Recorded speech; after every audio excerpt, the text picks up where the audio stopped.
Thank you very much. ধন্যবাদ সবাইকে।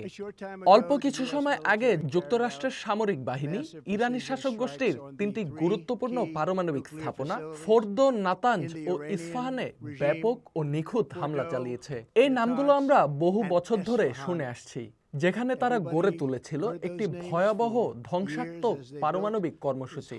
আমাদের মূল লক্ষ্য ছিল ইরানের পরমাণু সমৃদ্ধকরণ সক্ষমতা সম্পূর্ণরূপে ধ্বংস করা এবং বিশ্বের ১ নম্বর সন্ত্রাসের পৃষ্ঠপোষক এই রাষ্ট্রের পক্ষ থেকে আসা পারমাণবিক হুমকি থামিয়ে দেওয়া।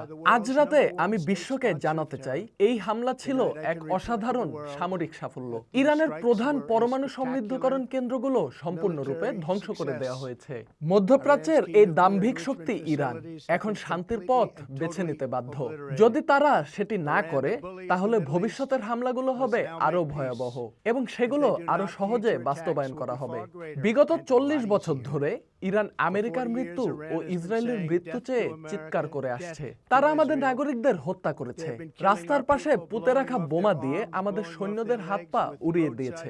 এটি ছিল তাদের বিশেষ দক্ষতা। আমরা ১,০০০-এরও বেশি আমেরিকানকে হারিয়েছি।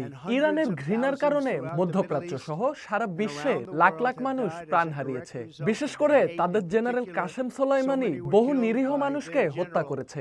আমি বহু আগেই সিদ্ধান্ত নিয়েছিলাম, এই হত্যাযজ্ঞ আর চলতে দেওয়া যাবে না এবং তা চলবে না। আমি ইসরায়েলের প্রধানমন্ত্রী বেনিয়ামিন নেতানিয়াহুকে ধন্যবাদ জানাতে চাই।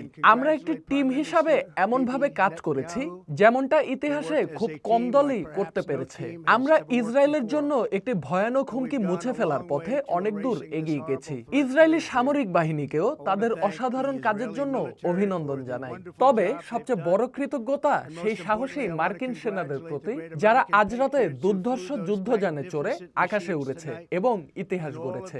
আমাদের সামরিক বাহিনী আজ যে অভিযান পরিচালনা করেছে তা গোটা পৃথিবী বহু দশক ধরে দেখেনি। আশা করি ভবিষ্যতে আমাদের বাহিনীকে আর এমন কোনো কাজে নামতে হবে না। আমি সেটিই আশা করি। আমি জয়েন্ট চিফ অফ স্টাফের চেয়ারম্যান জেনারেল ড্যান রাইজেনকেইনকেও অভিনন্দন জানাতে চাই। তিনি একজন অসাধারণ সেনাপতি। আর এই অভিযানে যুক্ত থাকা সকল মেধাবী অফিসারকে আমি ধন্যবাদ জানাই। আবারও একটা কথা স্পষ্টভাবে বলতে চাই, এভাবে চলতে পারে না। হয় শান্তি আসবে, না হয় ইরানের উপর এমন এক বিপর্যয় যা হবে গত ৮ দিন ধরে চলা ধ্বংসযজ্ঞের চাইতেও বহুগুণ বড়। ভুলে যাবেন না, আমাদের লক্ষ্যবস্তুর তালিকায় এখনো বহু টার্গেট বাকি আছে। আজ রাতের লক্ষ্যবস্তু ছিল সবচেয়ে কঠিন এবং সম্ভবত সবচেয়ে প্রাণঘাতী। যদি শিগগিরই শান্তি না ফিরে, আমরা গতি, দক্ষতা ও নির্ভুলতার সঙ্গে পরবর্তী টার্গেটগুলোতে হামলা চালাবো। সেগুলোর বেশিরভাগই কয়েক মিনিটেই গুড়িয়ে দেওয়া সম্ভব। আজ রাতে আমরা যা করেছি তা বিশ্বের কোনো সামরিক বাহিনী করতে পারতো না, এমনকি কাছাকাছিও নয়। আজ রাতে যা হয়েছে, ইতিহাসে কখনোই এমন কিছু ঘটেনি।